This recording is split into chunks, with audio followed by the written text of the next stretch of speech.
ओम अज्ञानतिमिरान्धस्य ज्ञानाञ्जनशलाकया चक्षुरुन्मीलितं येन तस्मै श्रीगुरवे नमः।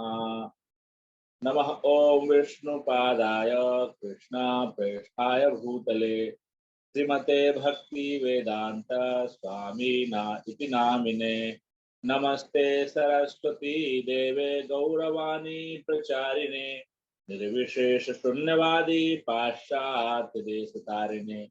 श्री कृष्णा चैतन्य प्रभु नित्यानंद श्री अद्वैत गदाधर शिवासादि गौर भक्तवृंद। हरे कृष्णा कृष्णा कृष्णा हरे हरे, हरे राम राम राम हरे हरे।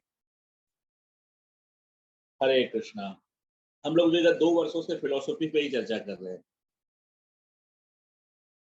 मैंने सोचा कि फिलोसफी ज्यादा हो गया, थोड़ा ब्रेक लेना चाहिए, तो हरि कथा पे भी हम लोगों को चर्चा करनी चाहिए।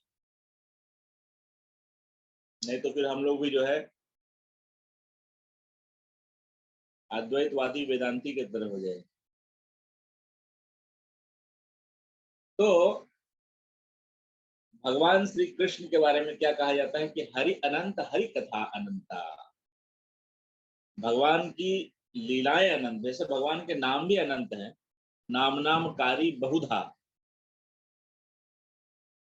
देखो कितना सुंदर भगवान की छवि है। वृंदावन में है तो त्रिभंग ललित, पंढरपुर में है तो कमर कस के खड़े हैं, और हमारे श्रीनाथ जी जो है, बड़ा सुंदर भाव एक संत का था। भगवान श्री कृष्ण जो है यशोदा मैया से पूछते हैं कि मैया मैं कैसे अच्छा लगता हूँ, तो तरह तरह से जो है उन्होंने पोजीशन बनाया। तो जब ऐसे पोजीशन बनाया उन्होंने, ऐसे कमर पे हाथ रख के इस तरह से, तब मैया बोली कि हाँ लाला, ये वाला तुम्हारा रूप बहुत अच्छा है, ये श्रीनाथ जी का रूप।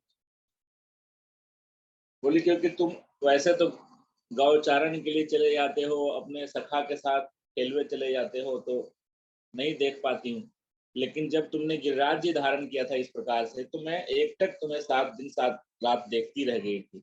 ये रूप तुम्हारा सबसे। तो वैसे ही एक रूप पे हम लोग चर्चा कर रहे हैं, जो अभी हम लोगों ने यात्रा की, पंढरपुर की यात्रा। तो विट्ठल भगवान के ऊपर हम लोग चर्चा कर रहे हैं। पंढरपुर धाम द्वारिका धाम का एक्सपेंशन है। It is eternal spiritual abode of Krishna, जहाँ के भगवान श्री कृष्ण जो है वो शाश्वत रूप से निवास करते हैं। ये भौतिक जगत का हिस्सा नहीं है, पृथ्वी का हिस्सा नहीं है। जैसे आप शास्त्र में जब आप देखेंगे तो ऐसा वर्णन मिलता है कि जब हिरण्याक्ष का वध करने के बाद वराह भगवान ने पृथ्वी को अपने नथुनों पर धारण किया था, तो हिरण्याक्ष का वध करने के बाद जो है, जो भगवान भगवान वराह जो है अपनी थकान को मिटाने के लिए जो बैठे हैं, तो शास्त्र में वर्णन आता है मथुरा के घाट पे बैठे हैं, विश्राम घाट पे बैठे हैं। तो कोई ये प्रश्न कर सकता है कि जब पृथ्वी जो है भगवान के नथुने पे थी, तो मथुरा के विश्राम घाट पे भगवान कैसे बैठे? तो इसका उत्तर ये है कि आध्यात्मिक जगत जो है वो हमें दिखता भले ही है कि ये पृथ्वी का हिस्सा है, लेकिन स्पिरिचुअल वर्ल्ड जो होता है वो एक अलग ही डायमेंशन में होता है, जो प्रलय होने के बाद भी नष्ट नहीं होता। वो स्पिरिचुअल प्लेटफॉर्म पे स्थित है। क्योंकि हमारे पास स्पिरिचुअल विजडम नहीं है, अभी हमारे जो है हृदय ग्रंथि समाप्त नहीं हुए हैं, अभी हमारे अंदर भौतिक इच्छाएं बची हुई हैं, इसीलिए हम वास्तविक धाम का दर्शन नहीं कर पाते। कुंडलीक वरदा हरि विठला हरि विठला हरि विठला पांडुरंगा पांडुरंग। तो जब भगवान श्री कृष्ण जो है माता रुक्मिणी को ढूंढने के लिए निकलते हैं, तो सब जगह जाते हैं। तो वृंदावन भी जाते हैं अपने सखाओं के पास, सारे सखाओं को लेकर के गाय माल सबको लेकर के जो है गिरिराज जी के पास तरफ भी जाते हैं, मथुरा भी जाते हैं, सब जगह जाते हैं। और फिर जब नहीं मिलता है तो विदर्भ की तरफ भी आते हैं, महाराष्ट्र की तरफ जाते हैं। तो भगवान जो है जब इतने लाखों की संख्या में गाय हैं, जब उनके उनके सखाए हैं, तब तो सारे धूल जो है उड़ उड़ के भगवान के ऊपर आ गए। तो भगवान जो है बिल्कुल धूल लग जाए सबके बाल पे, चेहरे पे, तो आपका रंग नहीं बदल जाएगा। तो ये जो सुंदर रूप हो गया भगवान श्री कृष्ण का, त्रिभंग ललित जो है बांसुरी बजा रहे हैं और सारी गैयों के खुरों से धूल उठ रही है, और पूरा भगवान जो है वो मिट्टी के रंग के हो गए हैं। तो उसी को जो है भगवान को प्यार से क्या बोला गया? पांडुरंग, पांडुरंग, पांडुरंग। पीले या सफेद रंग के भगवान, पांडुरंगा विठला विठला। तो हमने ये चर्चा किया कि रुक्मिणी जी को ढूंढने के लिए आए, यह भगवान की लीला हुई, और अपने भक्त पुंडलीक को दर्शन देने के लिए आए। और पुंडलीक चूंकि माता पिता की सेवा में युक्त थे, तो उन्होंने भगवान को प्रतीक्षा करने के लिए जो है एक ईंट, जो इंद्र था, वास्तव में इंद्र ही था। केशव प्रभु जी, पिछले क्लास में ये चर्चा हुई थी। वृत्तासुर के श्राप से इंद्र जो है ईंट बन गया था, और वो ईंट जो है पुंडलिक जी के पास ही पड़ा हुआ था। पुंडलिक जो इंद्र थे वो उनको फिर भगवान ने बताया था कि जब मैं अपने भक्त पुंडलिक से मिलने के लिए आऊंगा तब आपका उद्धार करूंगा। तो वो पुंडलिक जी जो है भगवान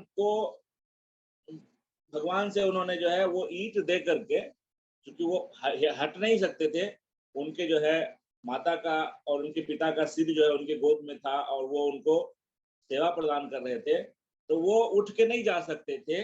तो उन्होंने जो है पास में पड़े हुए ईंट को उन्होंने जो है उनकी तरफ फेंका, और कहा कि मेरे प्रिय कृष्णा, आप इसके ऊपर प्रतीक्षा कर लीजिए।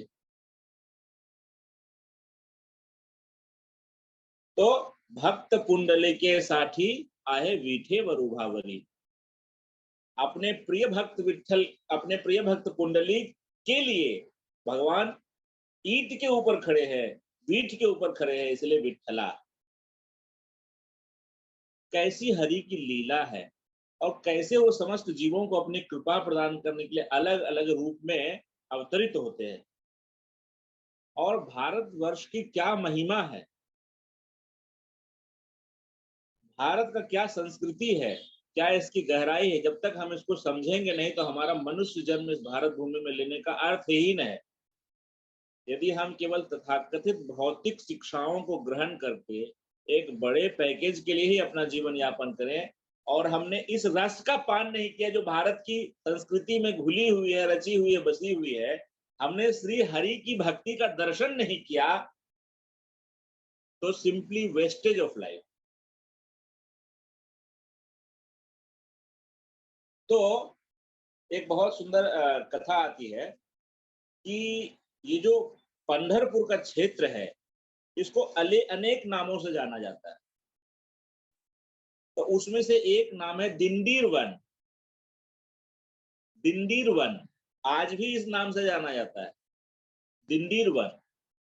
तो माता पार्वती जो है वो भगवान शिव से पूछती है कि हे प्रभु, ये तो बताइए कि पंढरपुर को दिंडीर वन या लौह दंड क्षेत्र क्यों कहा जाता है? तो शिवजी बताते हैं कि बहुत पहले ये घना जंगल हुआ करता था, भीमा नदी के तट पे है, और बहुत घना जंगल हुआ करता था। तो उस क्षेत्र में दिंडीरवा नाम का एक राक्षस रहता था, दिंडीरवा।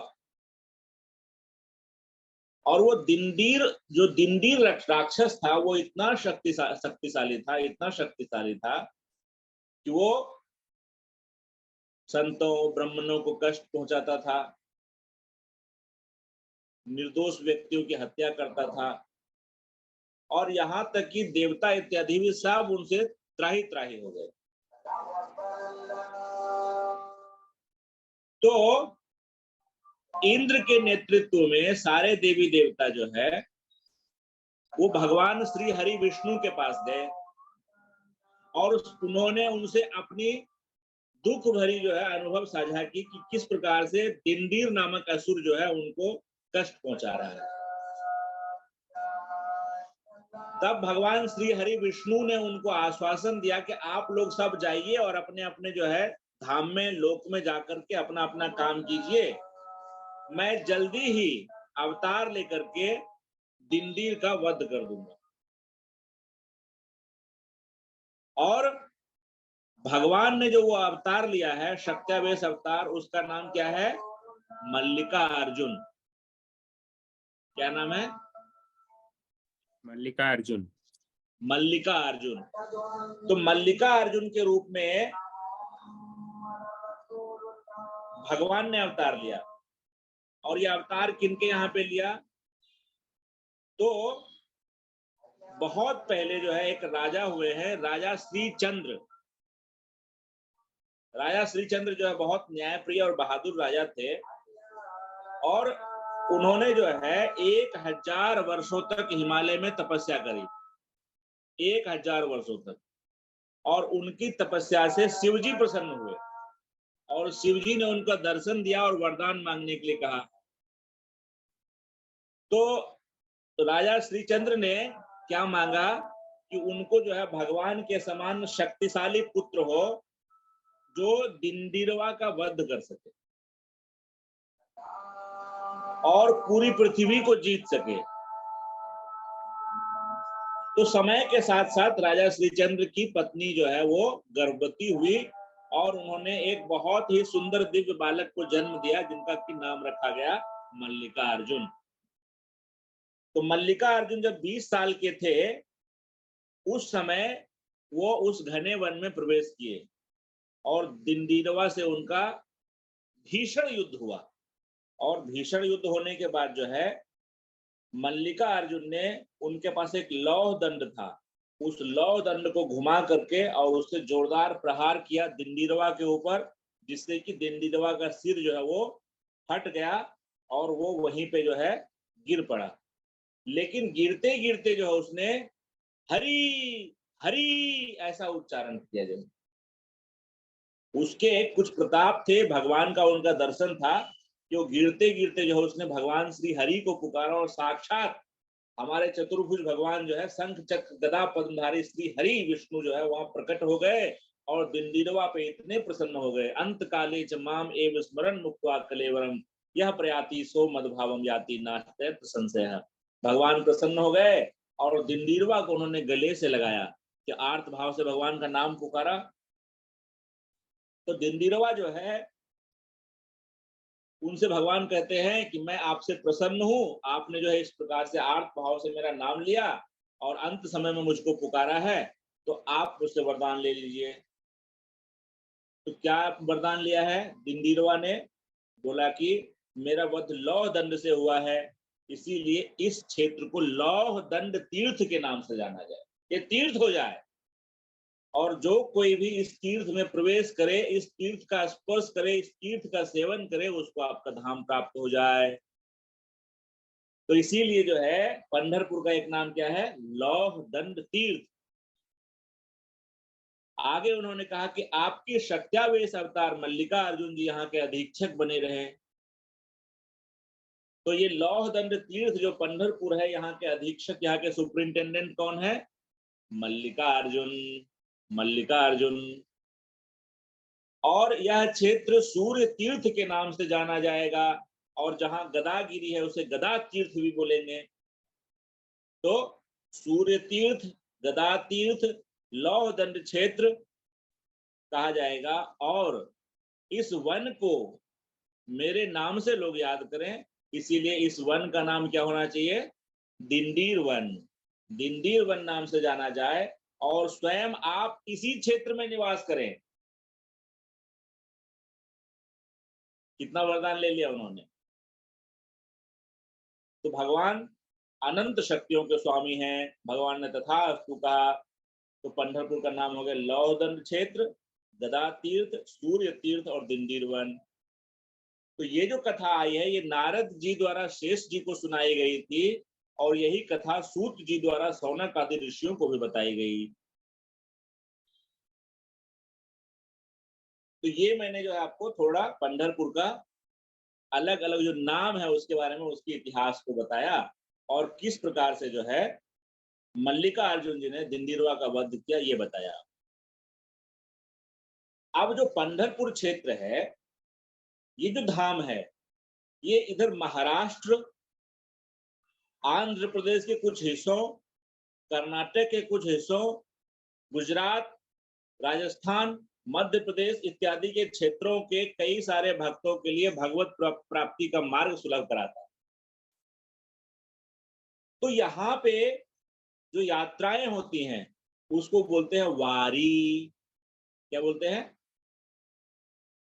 वारी। वारी का मतलब होता है गोइंग एंड कमिंग, आना जाना। तो यहाँ पे जो विठला के भक्त हैं वो प्रत्येक वर्ष भगवान का दर्शन करने के लिए जाते हैं और फिर अपने घर वापस आते हैं। तो इसीलिए इस प्रथा को वारी कहते हैं। और ऐसे जो भगवान की परंपरा वाले भक्त हैं उनको वारकरी कहते हैं। जो वारी करने वाले हैं उनको कहते हैं वारकरी। नाम सुना है आप लोगों ने? वारकरी। तो जब वारकरी का समूह अपने प्रिय विठला के दर्शन करने के लिए निकलता है तो उसको दिंडी कहते हैं। क्या कहते हैं? दिंडी। दिंडी। तो 4 प्रकार की जो है वर्ष में 4 प्रमुख वारी होती है। चैत्र की वारी होती है जो अभी चल रही है, आषाढ़ की जो वारी होती है, कार्तिक और माघ। माघ, ये 4 वारी होती है। ठीक है। और विशेष करके जो सबसे बड़ी वारी होती है वो होती है आषाढ़ी शुक्ल एकादशी। कौन सी? आषाढ़ी एकादशी। आषाढ़ी एकादशी, देवशयनी एकादशी जो आती है वो वाली एकादशी। तो ये वारी जो है अत्यंत प्राचीन परंपरा है। कितनी प्राचीन परंपरा है यह तो कह पाना मुश्किल है, क्योंकि हमारे पास ऐतिहासिक रिकॉर्ड भी बहुत ज्यादा नहीं है। हार्डली हमारे पास जो रिकॉर्ड है इतिहास में वो 1000-1500 साल का ही तो है। लेकिन भगवान तो आदि काल से है। तो जहां तक रिकॉर्ड है वहां तक ऐसा बताया जाता है कि संत ज्ञानेश्वर महाराज के पिता श्री विठल पंत जी जो थे वो भी वारी किया करते थे। और जब हम संत तुकाराम महाराज जी के जीवन चरित्र के बारे में चर्चा करेंगे तो बताएंगे कि संत तुकाराम महाराज जी के भी पीढ़ी में उनके पीछे 300 वर्ष पूर्व उनके एक पूर्वज थे जो बड़ी निष्ठा से वारी करते थे।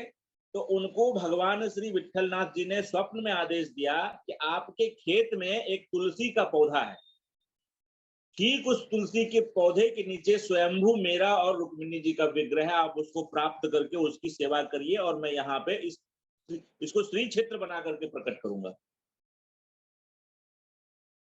तो ये बड़ी प्राचीन परंपरा है।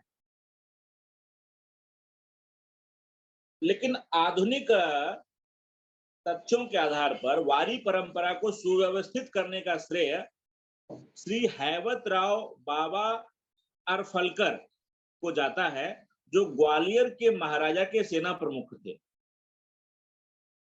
तो उन्होंने क्या किया कि ये जो वारी है इसमें एक बहुत सुंदर बात ऐड की कि संत ज्ञानेश्वर जी का जो धाम है आलंदी, वो आलंदी से संत ज्ञानेश्वर महाराज जी के चरण पादुका को लेकर के चले और साथ में हजारों लाखों की संख्या में वारकरी जो है वो ढोल और मृदंग और करताल पे जो है जय जय राम कृष्ण हरि, जय जय राम कृष्ण हरि, जय जय राम कृष्ण हरि, ऐसा कीर्तन करते हुए यात्रा करते हैं। इसमें आगे चल करके उनके सुपुत्र, जब पिता महाराज ऐसे हैं तो पुत्र महाराज तो और भी आगे निकलेंगे जो है। तो उनके सुपुत्र श्री नारायण महाराज ने एक कदम आगे जाकर के इसमें एक बात विशेष और ऐड की कि 1685 ईस्वी में कि संत श्री तुकाराम महाराज यांचे चरण पादुका, संत श्री तुकाराम महाराज जी की चरण पादुका की भी जो है वारी की परंपरा शुरू की। तो ये पिछले 300 वर्षों से अधिक से ये संत तुकाराम महाराज जी की चरण पादुका और संत ज्ञानेश्वर महाराज जी की परंपरा के साथ आषाढ़ी एकादशी की वारी संपन्न की जाती है। अच्छा, ये जो वारी की परंपरा है इसमें संपूर्ण महाराष्ट्र से जो जहां है वहां से, अन्यथा देहू जो संत तुकाराम महाराज जी का गांव है, जन्म स्थान देहू, या संत ज्ञानेश्वर महाराज जी का जन्म स्थान तीर्थ स्थान जो आलंदी है, वहां से भी वारी परंपरा, वहां से भी यात्रा करते हैं, या जहां हैं वहां से भी परंपरा पैदल यात्रा करते हैं। और जो मोस्टली जो डिवाउट वारी है वो पैदल जाते हैं बिना किसी प्रकार का जूता चप्पल पहनकर। तो इसमें ऐसा ये है कि जो आषाढ़ की जो एकादशी है उस समय पे, आषाढ़ी एकादशी के समय पे लगभग 70 लाख भक्त अपने भगवान का दर्शन करते हैं। तो ये जो यात्रा चलती है इसमें देखो 400 से 500 दिंडी होती है सम्मिलित। एक एक दिंडी मतलब एक एक पूरा रैला होता है वो। 400 से 500 दिंडी सम्मिलित होती है और 200 से 250 किलोमीटर की पैदल यात्रा की जाती है, जो 15 से लेकर के 18 दिन तक चलती है। तो जो शुरू होती है ये आषाढ़ के पहले ही, जेठ में ही शुरू हो जाती है। ज्येष्ठ के कृष्ण पक्ष अष्टमी को यात्रा आरंभ हो जाती है। तो संत तुकाराम महाराज जी के देहू में ज्येष्ठ कृष्ण की सप्तमी को यात्रा शुरू हो जाती है और सभी दिंडी जो है फिर एक साथ फिर पूना से आकर के आगे बढ़ते हैं। और आषाढ़ी मास के 10वीं तिथि को सब लोग जो है पंढरपुर के बाहर 3 किलोमीटर दूर तक पहुंच करके सब लोग इकट्ठे होते हैं और जो यात्राएं होती हैं वो तपस्या से भरी हुई होती है।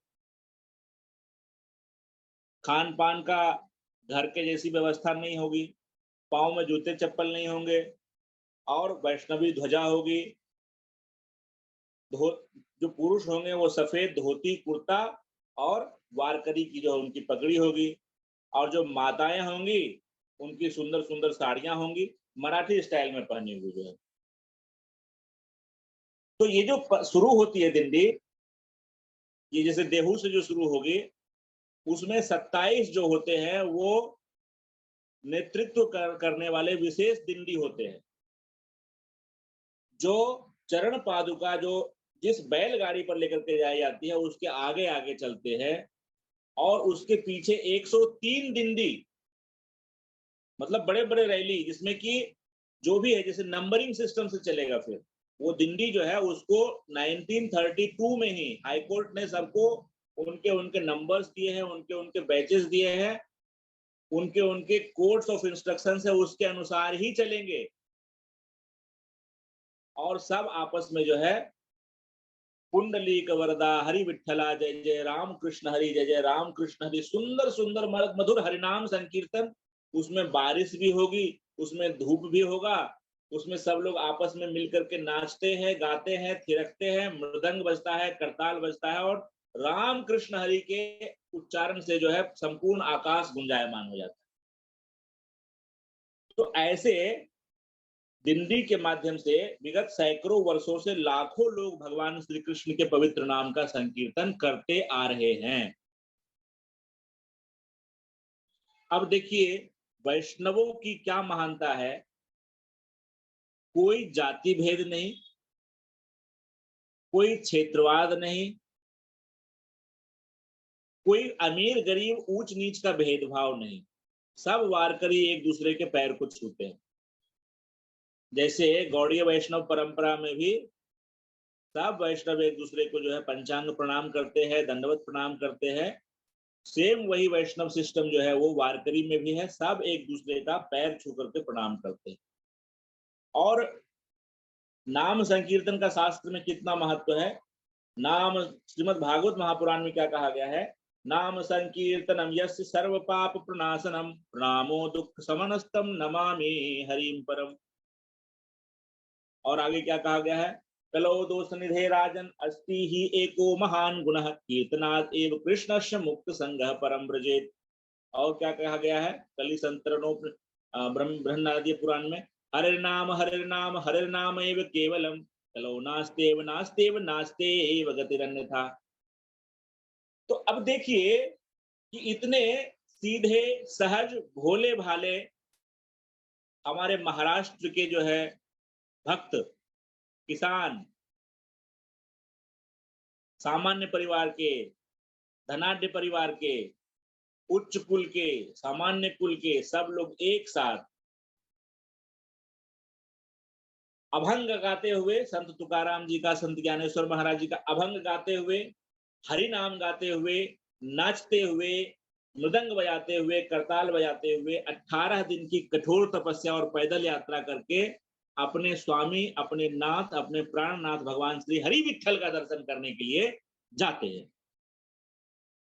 और इतनी कठोर साधना करने के बाद जब वहां पहुंचते हैं तो क्या करते हैं, सबसे पहले अपनी बड़ी बहन चंद्रभागा का स्नान करते हैं।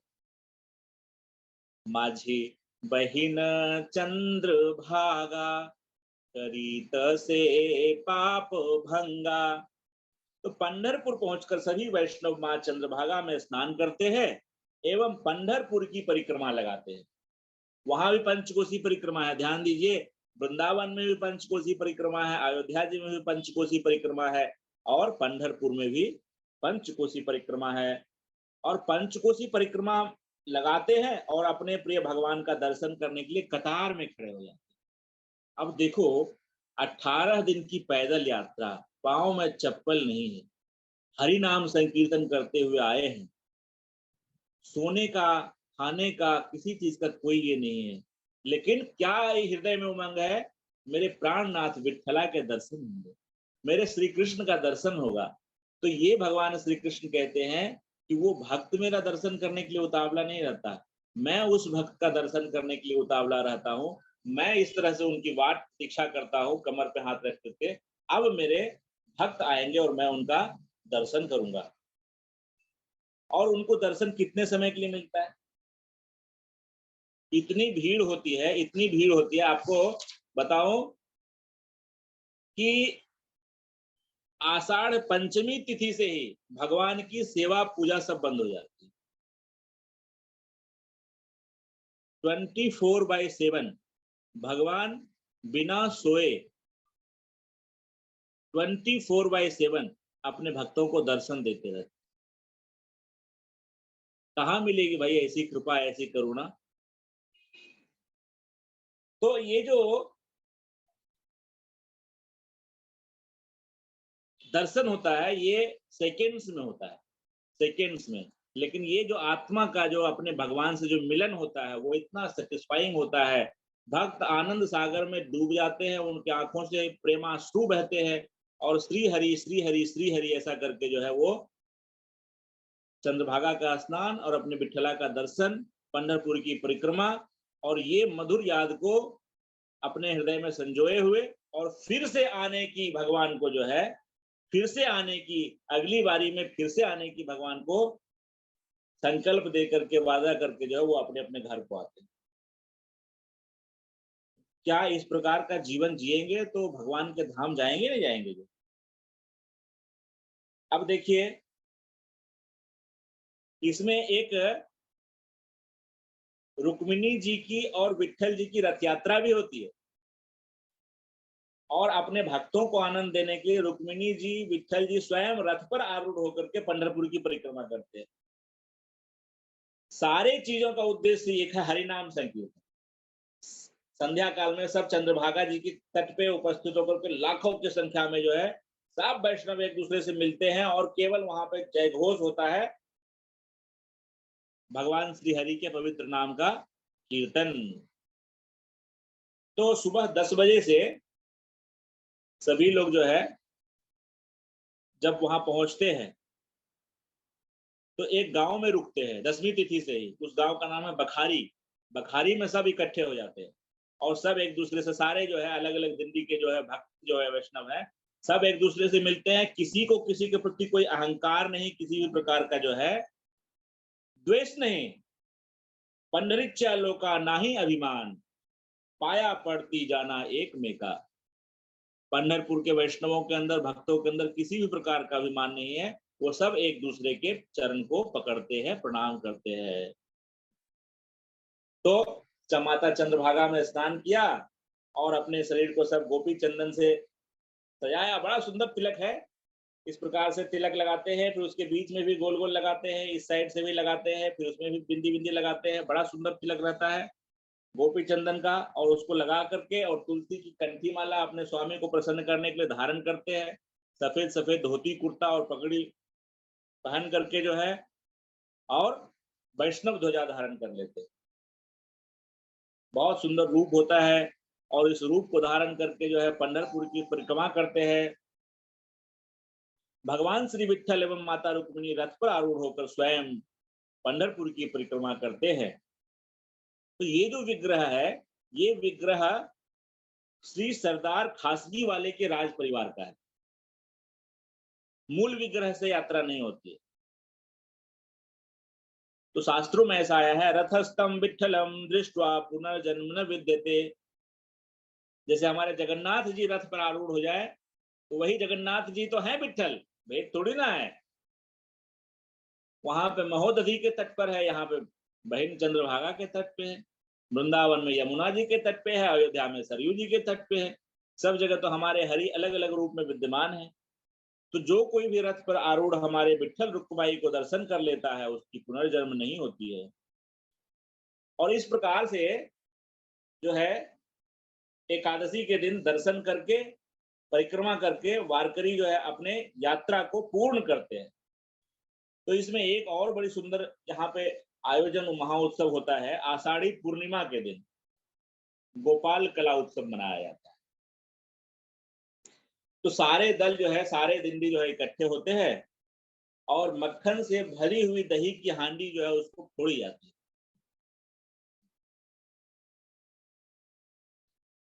और गोपाल कला भगवान का महाप्रसाद वो सब लोगों में बांटा जाता है। तो इस प्रकार से जो है हमारा अंतरराष्ट्रीय श्री कृष्ण भावनामृत संघ भी जो है विगत 10 वर्षों से हर वर्ष 4 दिंडी आयोजित कर रहा है। हर वर्ष चैत्र महीने की जो दिंडी है वो इस्कॉन सांगली आयोजित कर रहा है। और आषाढ़ी सैनी एकादशी की जो 2 यात्राएं निकलती हैं इस्कॉन की तरफ से, एक देहू से पंढरपुर और एक आलंदी से पंढरपुर।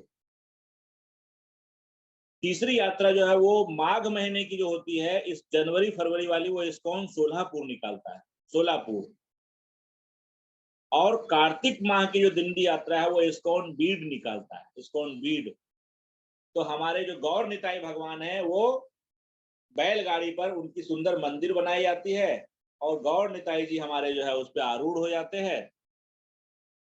और सुबह 4:30 बजे से जो है मॉर्निंग प्रोग्राम शुरू होता है। मंगला आरती होती है, तुलसी आरती होती है और फिर भागवत कथा का आयोजन होता है। और इसके बाद जो है प्रसाद वितरण के बाद जो है हरे कृष्णा कृष्णा कृष्णा हरे हरे, हरे रामो राम राम हरे हरे। इस प्रकार से जो है हरिनाम संकीर्तन और भगवान का नाम जप करते हुए जो है सब लोग यात्रा पे निकल पड़ते हैं। तो ये जो है इस प्रकार की जो आयोजन है वो हर समय यहाँ पे चलती रहती है। वर्ष में 4 बार। जैसे हम लोग साल में 4 बार बैलेंस शीट बनाते हैं, तो यहाँ पे जो है भक्त लोग जो है वर्ष में 4 बार भगवान के सामने जाते हैं। देखिए किसान हैं, वो खेती कर रहे हैं, फिर खेती करने के बाद उनको हार्वेस्ट सीजन के बाद समय मिलता है 15 दिन 20 दिन का नेक्स्ट फसल के लिए, उसको बुआई करने के लिए। वो समय जो है वो अपनी कृतज्ञता को ज्ञापित करने के लिए भगवान के पास जाते हैं और इसी बहाने भगवान का नाम उच्चारण करते हैं और अपने हृदय में भगवान के प्रति प्रेम को जगाते हैं और अपने हृदय को निर्मल करते हैं। तो जो अलग-अलग जो वारी है, उसमें से विशेष रूप से जो है आषाढ़ी और कार्तिकी स्वयं भगवान श्री हरि विट्ठल के श्रीमुख से निकले हुए शब्द मैं बता रहा हूँ आपको। उन्होंने नामदेव जी को कहा है, आषाढ़ी कार्तिकी विष्णु नका माझा, आषाढ़ी कार्तिकी विष्णु नका माझा, संगता से गुजा पांडुरंगा। कि आषाढ़ और कार्तिक की एकादशी को मुझे मत भूलो। मतलब शयनी और उठावनी, देव शयनी और उठावनी, देवोत्थान एकादशी। भगवान कहते हैं कि इसमें मुझे मत भूलो। क्यों मत भूलो? भगवान कहते हैं कि मैं तुम्हारी राह देखता हूँ। मैं इस प्रतीक्षा में हूँ कि तुम आओगे तो मुझे तुमको देख के खुशी होगी। देखिए सब जगह जो है ना, जो भगवान का धाम है वहाँ पे भक्त भगवान का दर्शन करने के लिए जाते हैं।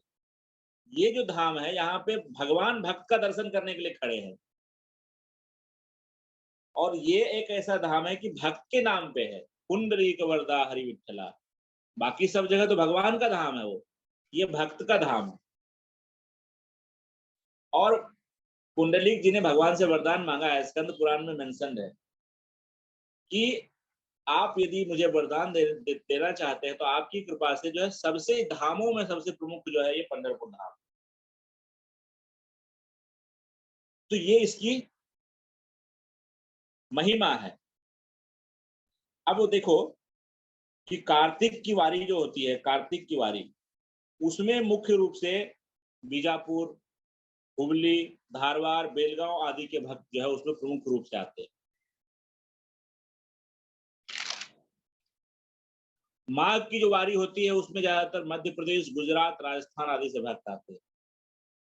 और आंध्र प्रदेश के भट्टीपोल गांव में एक जगह है, वहां पे विट्ठल भगवान का भी प्राचीन मंदिर है, वहां भी माघ वारी उत्साह बड़े धूमधाम से मनाया जाता है।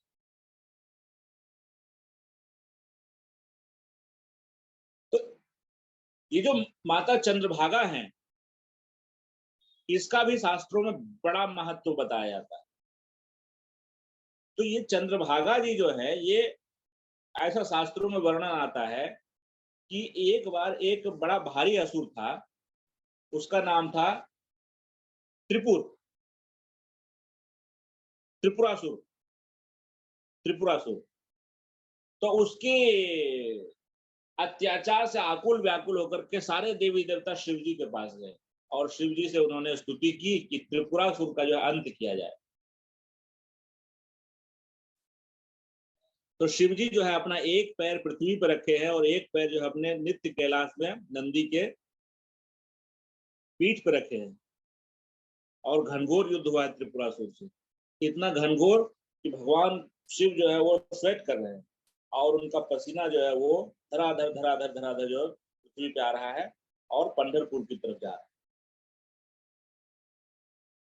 तो बड़ा शोर मचने लगा, ऐसा लगा कि प्रलय आ जाएगा।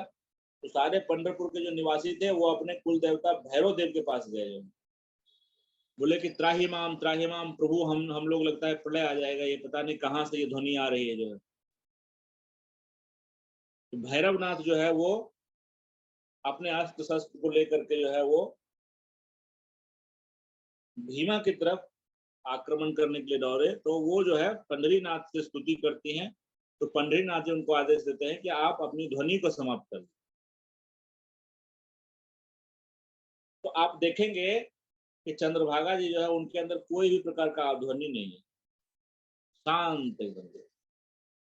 और भगवान के श्री चरणों को धोने के कारण उनका जो है स्थिति गंगा के समान ही। अलग अलग शास्त्रों में इनकी महिमा गाई गई है। श्रीमद् भागवत महापुराण में भीमारथी की गाथा गाई गई है।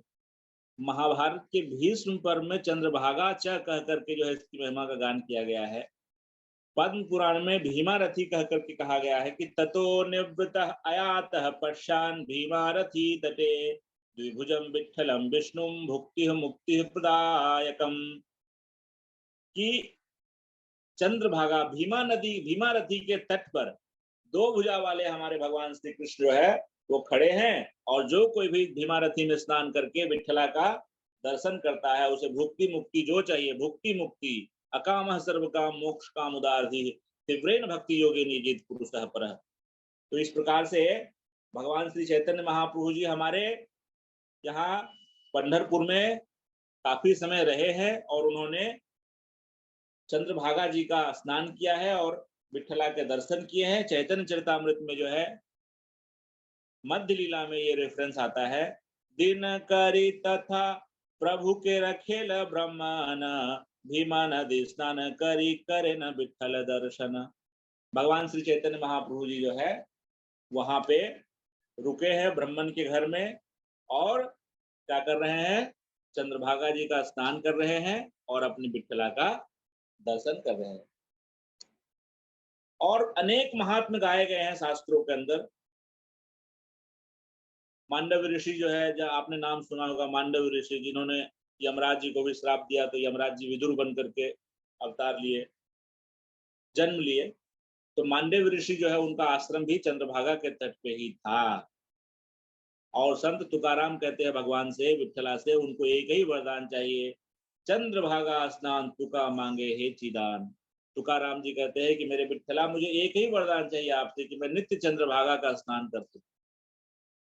कितनी महानता है आप बताइए। इतने महान संत वो कहते हैं कि मुझे चंद्रभागा का स्नान मिले, चंद्रभागा का सेवन मिले। क्यों? क्योंकि यदि चंद्रभागा का स्नान मिल गया तो विठ्ठला के चरणों में प्रेम अपने आप प्राप्त हो जाएगा। तो शिव जी विशेष रूप से ग्लोरीफाई करते हैं चंद्रभागा जी का जो है महात्म्य। मैं थोड़ा सा बता देता हूं आपको। इन स्कंद पुराण पांडुरंग महात्म्य, Lord Shiva glorified Chandravagha as follows. Bhima originates from this body. She sanctifies many other places and finally arrives at Pandharpur. On my order, she flows through this area. O goddess, please do not be afraid. On my order, moisten this place. Further in the Skand Puran, Panduranga Mahatmya 6.17 to 24, Lord Shiva says, just as Vishnu, Krishna, Brahma reside on the bank of river Gomati, I reside on the bank of Bhima. When Bhima flows through Vishnu Kshetra, Bhima no Bhima Shankari, Bhima Shankari आपने नाम सुना है, द्वादश ज्योतिर्लिंग में से एक है, पुना क्षेत्र में पड़ता है भीमा शंकरी। तो वो कह रहे हैं शिव जी कि मैं I reside on the bank of Bhima. When it flows through Vishnu Kshetra, मतलब Pandharpur, it is called as Vaishnavi. Other provinces are mine, and before that comes the area of Brahma.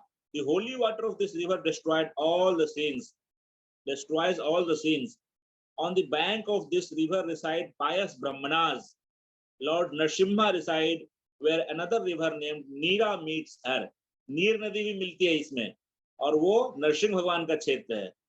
O sage Narada, hereafter this river is known as Dhaimi. Then further she merges into the holy river Krishna. Andhra Pradesh में जाकर के कृष्णा से मिल जाती है।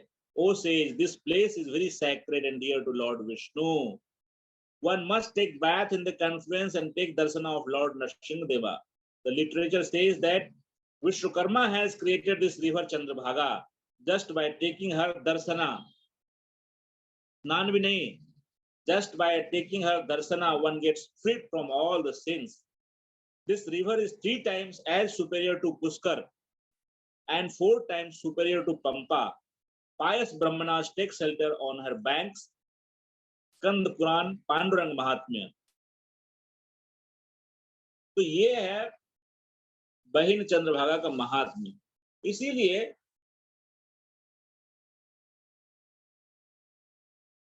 इसका महात्म्य क्यों है? एक तो ये भगवान का धाम है और विशेष रूप से भगवान श्री चैतन्य महाप्रभु की जो गौड़ीय वैष्णव संप्रदाय है उससे प्रभावित है। The city of Pandharpur is situated on the river Bhima. It is said that Sri Chaitanya Mahaprabhu initiated Tukaram when he visited Pandharpur, and thus Tukaram became his disciple. Tukaram Acharya spread the Sankirtan movement all over the province. The Sankirtan party belonging to Tukaram is still very popular in Bombay and throughout the province of Maharashtra. Tukaram's book is known as Abhanga. His Sankirtana party exactly resembles the Gaudiya Vaishnava Sankirtana movement. For that, they chant the holy name of Lord with Mridang and Kartal.